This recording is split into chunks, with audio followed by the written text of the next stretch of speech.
नित्य नेमानं योग साधना केल्यास दैनंदिन जीवनातील ताण आणि त्रास कमी करता येतो। आंतरराष्ट्रीय स्तरावर भारतीय प्राचीन योग साधनेचं महत्त्व अधोरेखित झाल्यामुळे आंतरराष्ट्रीय योग डे साजरा केला जातो, असं प्रतिपादन डॉक्टर दत्तात्रय घुगरे यांनी केलं।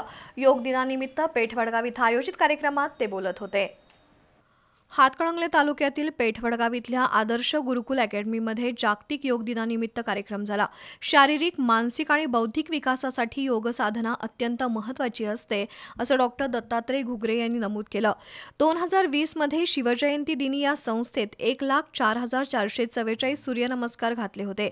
या उपक्रमाची नोंद महाराष्ट्र बुक ऑफ रेकॉर्डमध्ये झाली असल्याचं त्यांनी सांगितलं। मुख्याध्यापिका महानंदा घुगरे यांनीही मार्गदर्शन केलं। शरीराचा आणि मनाचा विकास साध्य करण्यासाठी योगासनं महत्त्वाची असल्याचं सांगण्यात आलं। यावेळी अनुलोम विलोम, प्राणायाम, दंडस्थिती, बैठे स्थिती, त्रिकोणासन, ताडासन, पर्वतासन, नौकासन अशी आसनं करण्यात आली।